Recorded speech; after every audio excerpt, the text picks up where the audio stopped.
Hello friends, स्वागत है आपका हमारे यूट्यूब चैनल स्टडी नॉइसेस पर। फ्रेंड्स, इस समय हिमाचल का बजट पेश किया जा रहा है, तो हम आपके लिए बजट पर एक स्पेशल सेशन लेकर आए हैं। इस सेशन में हम बजट से रिलेटेड इतिहास के बारे में विस्तार से चर्चा करेंगे और जो हमारे नेक्स्ट पार्ट बजट के आएंगे उसमें हम हिमाचल बजट को लेकर तमाम तरह के जो क्वेश्चन बनते हैं एग्जाम पॉइंट ऑफ व्यू से उन पर चर्चा करेंगे। तो आइए पहले हम चर्चा कर लेते हैं कि जो बजट जो शब्द है वो कहां से उसकी उत्पत्ति हुई थी और बजट के पीछे का इतिहास क्या है। शुरुआत करते हैं हिमाचल में बजट को लेकर।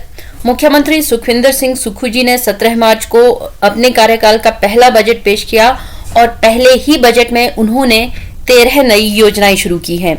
इसमें युवाओं के लिए, महिलाओं के लिए, किसानों, बागवानों के लिए और कारोबारियों के लिए कई नई घोषणाएं की गई हैं। इन पर हम विस्तार से चर्चा आगे करेंगे। मुख्यमंत्री सुखविंदर सिंह सुक्खू ने वर्ष 2023-24 के लिए 53,413 करोड़ का बजट पेश किया है। ये इंपॉर्टेंट फैक्ट है। बात कर लेते हैं हिमाचल में बजट के इतिहास की। तो 1971 में सबसे पहला बजट पेश हुआ था। हिमाचल की हम बात कर रहे हैं। संसद में दिसंबर 1970 को हिमाचल प्रदेश राज्य अधिनियम पास हुआ। इसके अनुसार 25 जनवरी 1971 को हिमाचल प्रदेश को देश का जो है 18वां राज्य बनाया गया और पूर्ण राज्य का दर्जा भी हिमाचल को दिया गया। पूर्ण राज्य का दर्जा मिलने के बाद वित्त वर्ष 1971-72 में हिमाचल प्रदेश सरकार ने 80.18 करोड़ रुपए का बजट पेश किया था। देखिए कितना बजट जो है बजट का जो अमाउंट है वो कितना चेंज हो गया है। उस दौरान 80.18 करोड़ का बजट पेश किया गया था और आज 53,413 करोड़ का जो है बजट पेश किया गया है। हिमाचल का पहला बजट पेश करने का सौभाग्य तत्कालीन मुख्यमंत्री यशवंत सिंह परमार को मिला था। देखिए ये आपने ध्यान रखना है कि जब देश का बजट पेश होता है तो वो पेश किया जाता है वित्त मंत्री के द्वारा, लेकिन जब हिमाचल में बजट पेश किया जाता है या स्टेट का बजट पेश किया जाता है तो वो मुख्यमंत्री के द्वारा ही किया जाता है। इससे पहले कि हम हिमाचल के बजट पर विस्तार से चर्चा करें, उसमें कौन सी नई योजनाएं शामिल की गई है, क्या प्रावधान किए गए हैं, विकास को लेकर क्या खाका खींचा गया है, इस पर चर्चा करने से पहले जरूरी है कि हम एक बार बजट का इतिहास जान ले कि देश का जो बजट है वो कैसे पेश हुआ था, पहला बजट किसने पेश किया था, बजट से रिलेटेड जो डिफरेंट टर्म्स हैं वो क्या है, क्योंकि वो अक्सर एग्जाम में पूछी जाती हैं। तो इससे पहले हम बजट पर ज्यादा चर्चा करें, पहले हम इतिहास पर एक नजर डालते हैं। जैसा कि आप स्क्रीन पर देख सकते हो, इंग्लैंड के एक बिजनेसमैन थे जिनका नाम था जेम्स विल्सन। इन्होंने 7 अप्रैल 1860 को जेम्स विल्सन ने ब्रिटिश संसद में भारत का पहला बजट पेश किया था। दूसरा इंपॉर्टेंट फैक्ट है, आपकी स्क्रीन पर है। 26 नवंबर 1947 को वित्त मंत्री आर.के. षणमुखम शेट्टी ने आजाद भारत का पहला बजट पेश किया था। 15 अगस्त 1947 को भारत आजाद हो गया था। उसके बाद जो पहला बजट पेश किया था वो 26 नवंबर 1947 को वित्त मंत्री आर.के. षणमुखम शेट्टी जी ने किया था। अब चर्चा कर लेते हैं बजट से जुड़े अन्य तथ्यों पर। ये आपको पहले बता दिया गया है कि 7 अप्रैल 1860 को पहला बजट पेश किया गया था। अब देखिए बजट शब्द निकला कहाँ से था। बजट शब्द फ्रेंच भाषा के बुगेट शब्द से निकला था और बुगेट का अर्थ होता है चमड़े का थैला। पहले जो बजट बनाया जाता था उसको एक चमड़े के थैले में लाया जाता था और वहीं से ये बुगेट से आगे जाकर शब्द बना बजट। तो उसके बाद ही ये बजट शब्द का प्रयोग किया जाता है। ब्रिटेन में जो पिछला वित्त मंत्री होता था वो नई सरकार के वित्त मंत्री को एक ब्रीफ केस में अपना बजट देता था, जबकि भारत में जो भी वित्त मंत्री बनते हैं, जिस भी सरकार के वित्त मंत्री होते हैं, वो अपना अलग से एक ब्रीफ केस लेकर आते हैं। लियाकत अली खान ऐसे व्यक्ति थे जिन्होंने भारत की अंतरिम सरकार का बजट पेश किया था। विभाजन के बाद लियाकत अली खान पाकिस्तान के प्रधानमंत्री बन गए। देखिए इंपॉर्टेंट फैक्ट इसमें यहाँ पर ये है, आपको कंफ्यूज नहीं होना है कि जब अविभाजित भारत था, यानी कि 15 अगस्त 1947 से पहले का जो भारत था, उसमें कौन भारतीय थे जिन्होंने अविभाजित भारत का बजट पेश किया था। ठीक है, तो वो थे लियाकत अली खान। और जो आजाद भारत का जिन्होंने किया था 26 नवंबर 1947 को, वो वित्त मंत्री आर.के. षणमुखम जी थे। ये दोनों फैक्ट आपने याद रखने। चलिए नेक्स्ट पे चलते हैं। 26 जनवरी 1950 को हमारा संविधान लागू हुआ और उसके बाद 28 फरवरी लगभग एक महीने बाद जो है बजट पेश किया गया। और वो बजट किसने पेश किया था? वित्त मंत्री जॉन मथई ने। 1955 ऐसा साल था जब पहली बार बजट डॉक्यूमेंट हिंदी में छापे गए। पहले अंग्रेजी में छपते थे। 1965 इकोनॉमिक सर्वे आया। इकोनॉमिक सर्वे बजट से एक दिन पहले आता है।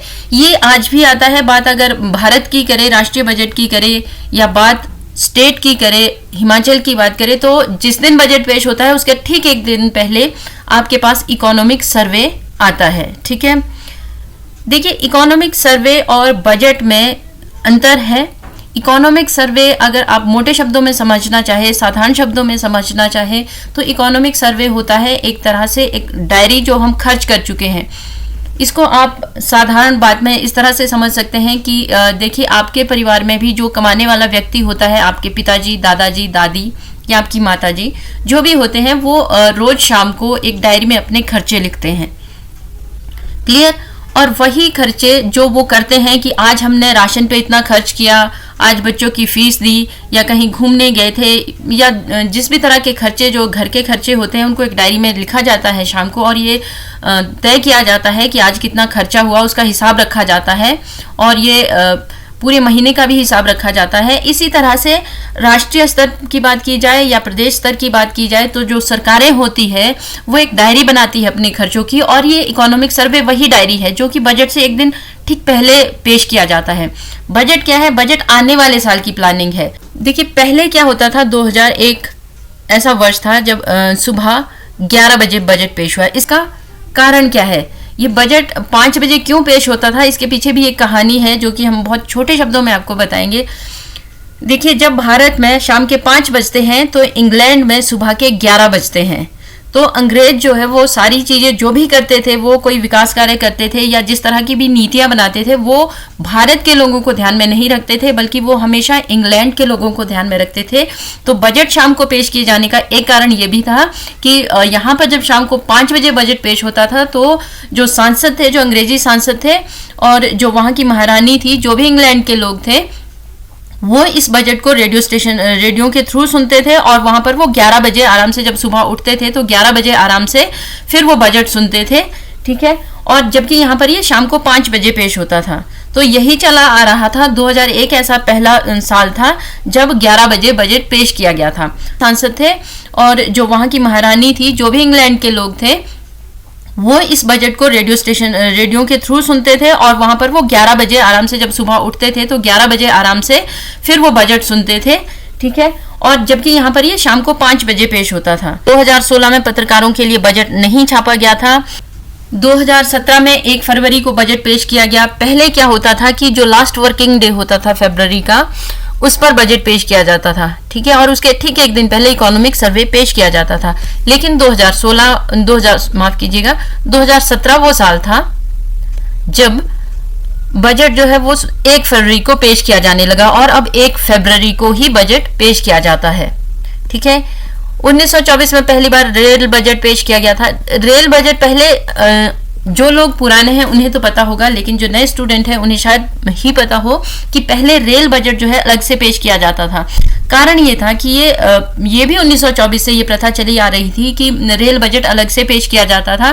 कारण ये था कि अंग्रेज जब भारत में आए तो उन्होंने काफ़ी सारे विकास कार्य इसलिए किए ताकि वो व्यापार अच्छे ढंग से कर सके और इंग्लैंड के लोगों को उससे फ़ायदा हो। जो व्यापारी, असल में इंग्लैंड वाले आए तो व्यापारी बनकर ही थे, तो उनका जो फोकस था वो हमेशा व्यापार पर रहा, और व्यापार इस तरह का रहा कि उससे इंग्लैंड के लोगों को, ब्रिटेन के लोगों को फ़ायदा हो, और वहाँ पर जो है वो अधिक से अधिक अपना माल जो है ले जा सके, सामान ले जा सके इंडिया से। इसलिए वो ज़्यादा से ज़्यादा जो है ट्रांसपोर्ट पर ध्यान देते थे, और 1924 में पहली बार रेल बजट भी पेश किया गया। 1947 में देश की आज़ादी के बाद पहली बार रेल मंत्री जॉन मथई ने रेल बजट पेश किया था। ये भी फैक्ट आपको याद रखना है कि पहला रेल बजट किसने पेश किया था। 2017 में 92 साल में पहली बार रेल बजट पेश नहीं किया गया। इसका ये मतलब नहीं है कि रेल के लिए बजट ही नहीं था।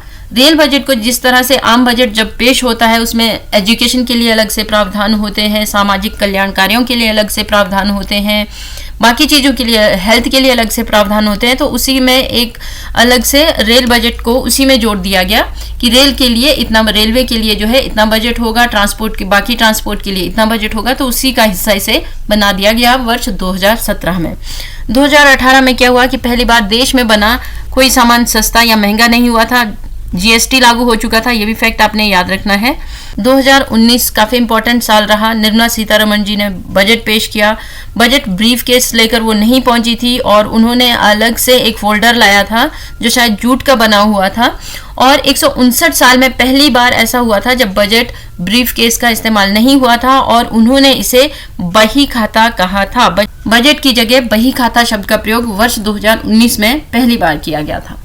बजट आमतौर पर वित्त मंत्री के द्वारा पेश किया जाता है, लेकिन 3 ऐसे प्रधानमंत्री हुए हैं भारत के इतिहास में जिन्होंने खुद बजट पेश किया।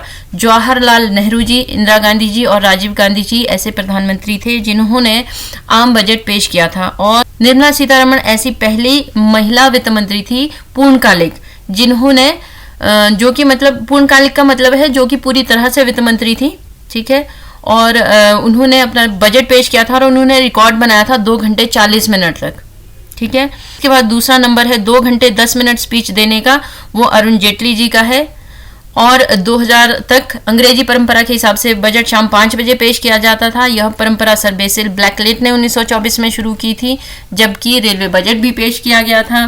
2001 में अटल बिहारी वाजपेयी की सरकार ने पहली बार सुबह 11 बजे बजट पेश किया था और तब वित्त मंत्री यशवंत सिन्हा थे। ये इंपॉर्टेंट फैक्ट है डिजिटल, क्योंकि आजकल डिजिटल की बहुत बात होती है, इसलिए ये फैक्ट आपको ध्यान रखने होंगे। मैंने आपको बताया कि 2015 में पेपरलेस बजट पास करने वाला हिमाचल पहला राज्य बना था और 15 करोड़ रुपए बचाए थे हिमाचल ने। 14 डॉक्यूमेंट वाले बजट के लिए मोबाइल ऐप भी लॉन्च हो चुकी है। 161 साल में पहली बार कागजों में बजट नहीं छपा था वर्ष 2020 में। ये बात हो रही है राष्ट्रीय स्तर की 2020 की। हिमाचल कब पहला राज्य बन चुका था? 2015 में, जब पेपरलेस बजट पास किया गया था। अब बात कर लेते हैं बजट से जुड़ी कुछ इंपॉर्टेंट टर्मिनोलॉजी की। पहले बात करते हैं एनुअल फाइनेंशियल स्टेटमेंट की। एनुअल फाइनेंशियल स्टेटमेंट में सरकार के हर मंत्रालय के लिए आवंटित अमाउंट का उल्लेख होता है। देखिए डिफरेंट आपके मंत्रालय होते हैं, शिक्षा का अलग से है, और जो ट्रांसपोर्ट का है वो अलग से है, हेल्थ का अलग से है। तो एनुअल फाइनेंशियल स्टेटमेंट में इन सब मंत्रालयों को कितना अमाउंट दिया जाएगा विकास कार्यों के लिए, वो सारा उल्लेख किस में होता है? एनुअल फाइनेंशियल स्टेटमेंट में। ये समझ लेना भी आपके लिए बेहद जरूरी है कि यूनियन फाइनेंशियल स्टेटमेंट में अगले वित्त वर्ष के लिए खर्च के लिए आवंटन होता है। अगले वित्त वर्ष का मतलब यही है कि जो आने वाला आपका जो ईयर है, वित्त वर्ष है, उसके लिए जो आपकी जो प्लान करते हैं उसके लिए कितना खर्चा होगा, वो उसका आवंटन का उल्लेख एनुअल फाइनेंशियल स्टेटमेंट में होता है। दूसरा है हमारा डिमांड फॉर ग्रांट। ये बेहद इंपॉर्टेंट है क्योंकि ये पहले भी एग्जाम में पूछा जा चुका है, शायद एलाइड का एग्जाम था जिसमें ये पूछा गया था। डिमांड फॉर ग्रांट में सरकार के अनुमानित खर्च का उल्लेख होता है। एक बात आपको ध्यान में रखनी है कि सरकार कोई कमाई करने वाली एजेंसी नहीं है, बल्कि एक कल्याणकारी संस्था के रूप में सरकारों को जाना जाता है, और इसलिए सरकार जो है विकास कार्य, जो कमजोर वर्ग होते हैं या जो किसान लोग होते हैं या दूसरे जो लोग होते हैं जो कि बेहद ज़रूरी जो बेसिक नीड्स होती हैं समाज को चलाने के लिए, उन ज़रूरतों को जो वर्ग पूरा करता है उसे अनुदान दिया जाता है सरकार की ओर से।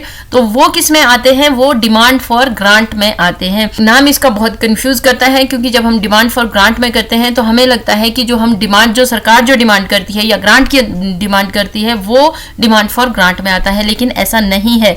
ये क्वेश्चन आपको डिफरेंट स्टेटमेंट के साथ आ सकता है कि डिमांड फॉर ग्रांट में आपका क्या होता है, कैपिटल एक्सपेंडिचर होता है कि नहीं, या सरकार की बोरोइंग इसमें शामिल होती है या अनुदान शामिल होता है।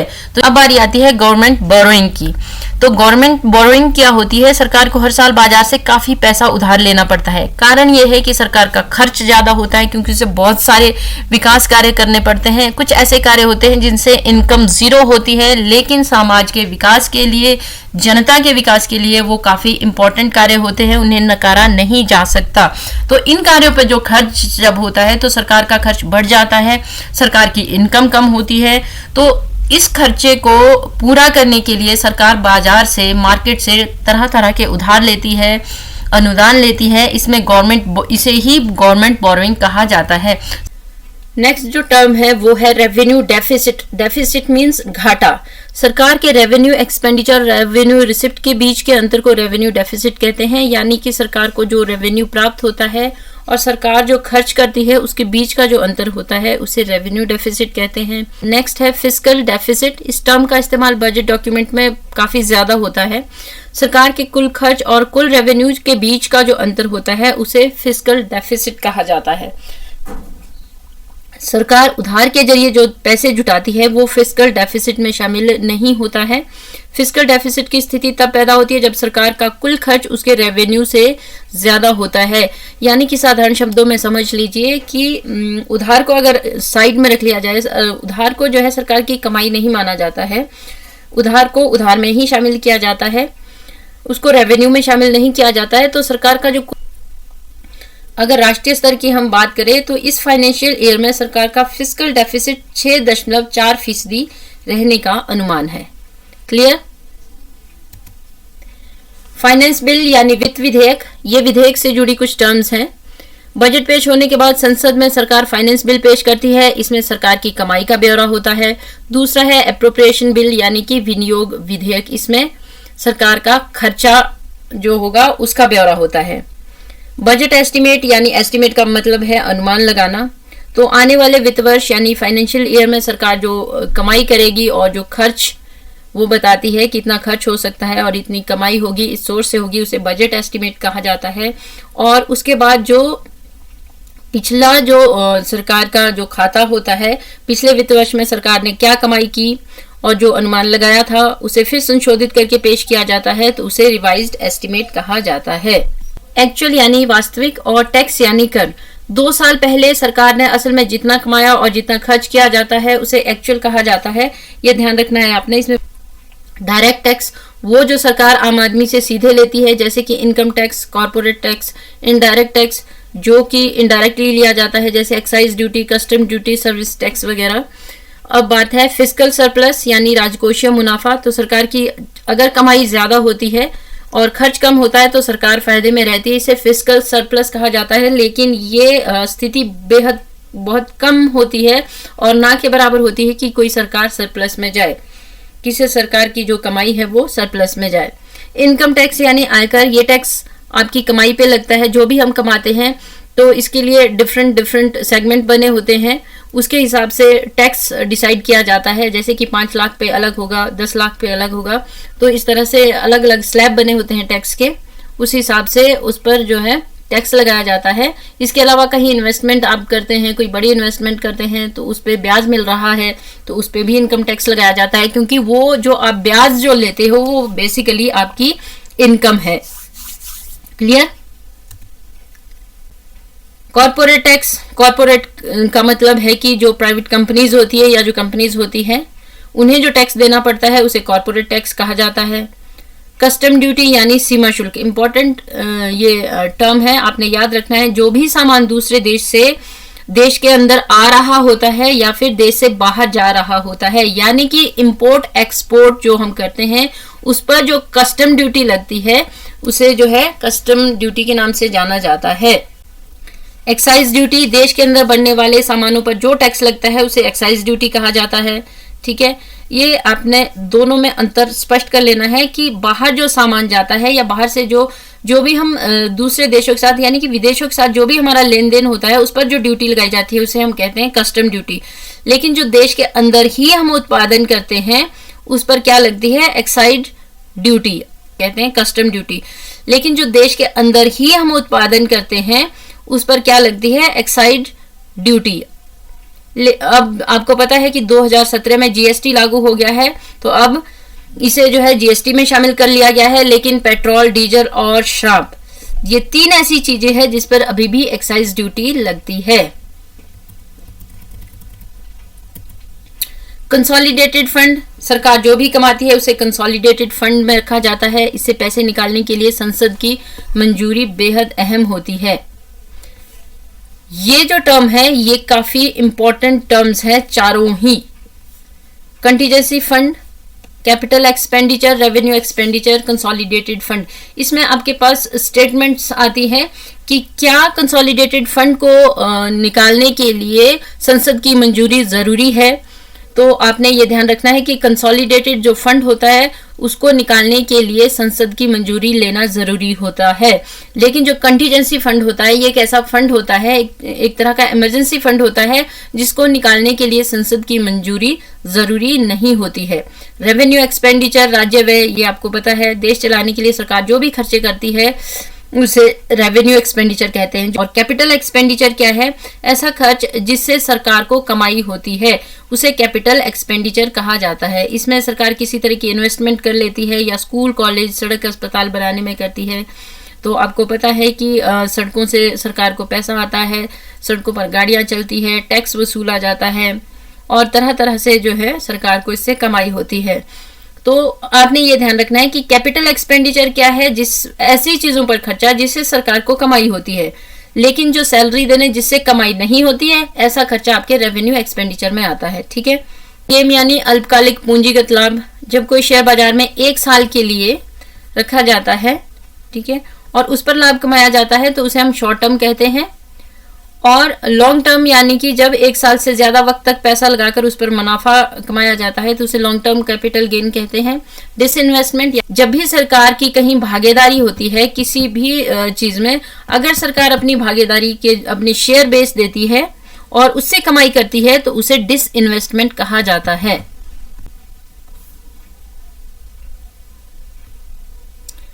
तो ये था हमारा एक स्पेशल सेशन जिसमें हमने आपको बजट से जुड़ी तमाम तरह की बातें बताई जो कि एग्जाम में जिनसे क्वेश्चन बन सकते हैं। बजट से रिलेटेड डिफरेंट टर्म्स क्या है, किस तरह के क्वेश्चन आपको आ सकते हैं, बजट का इतिहास क्या है और ये कैसे पेश किया जाता है, इसके साथ आर्थिक सर्वेक्षण का क्या महत्व है और आर्थिक सर्वेक्षण और बजट में क्या अंतर है। उम्मीद है कि इस सेशन से आपको बजट से रिलेटेड जितने भी आपकी क्यूरियोसिटी थी या जितने भी आपके क्वेश्चन थे उनके जवाब आपको मिल गए होंगे। तो इसी तरह के सेशन देखने के लिए आप हमारे YouTube चैनल स्टडी नर्सेज को सब्सक्राइब कीजिए, शेयर कीजिए और लाइक कीजिए ताकि आप अपने एग्जाम की प्रिपरेशन अच्छे से कर सकें।